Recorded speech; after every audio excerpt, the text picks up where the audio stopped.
नमस्कार मित्रों, श्री राधे। आज मैं आपके सामने फिर से उपस्थित हूँ देवी कामाख्या के बारे में कुछ जानकारी लेके।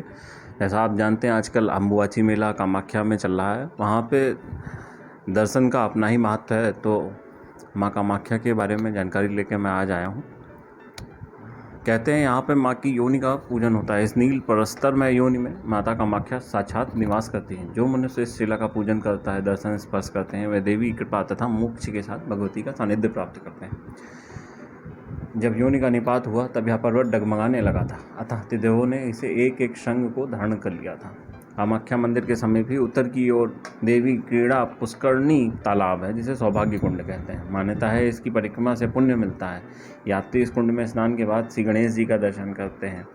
मंदिर के सामने 12 स्तंभों के मध्य स्थल में देवी की चलंता मूर्ति, चल मूर्ति, उत्सव मूर्ति दिखती है। इसी का दूसरा नाम हरिगौरी मूर्ति या भोग मूर्ति कहते हैं।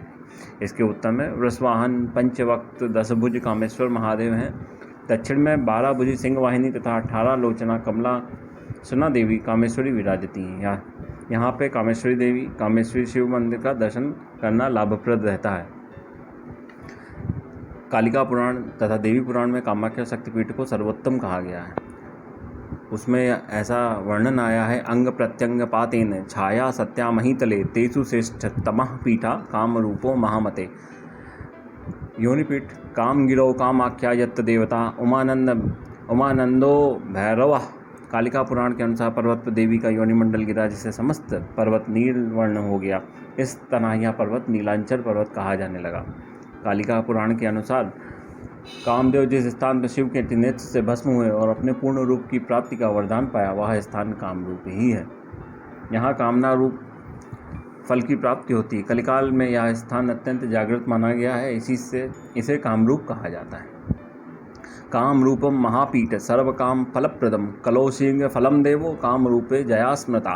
काम रूप के समान अन्य स्थान दुर्लभ है, क्योंकि यहाँ घर घर में देवी का वास होता है। काम रूपम देवी क्षेत्र कुत्तापि तत् समम न च अन्यत्र विरला देवी काम रूपे ग्रहे ग्रहे।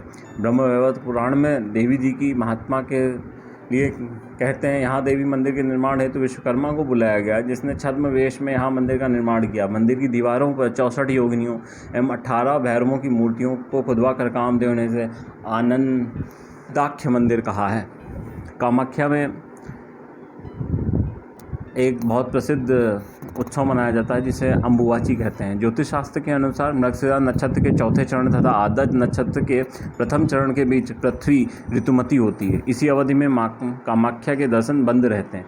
इस अवधि को अम्बुबाची कहते हैं। इस उत्सव व्रत की अपार महिमा है। यह तंत्रोक्त व्रत है, जिसकी मान्यता असम तथा बंगाल में अधिक होती है। यही काल भगवती के ऋतुमती होने का भी माना गया है, जिसमें देवी के रक्त सिक्त वस्त्र को धारण करके उपासना करने से भक्ति की समस्त मनोकामनाएं पूर्ण होती हैं। कामाख्या वस्त्रमादाय जय पूजाम समाचरेत पूर्ण कामम लभेत देवी सत्यम सत्यम न संशया।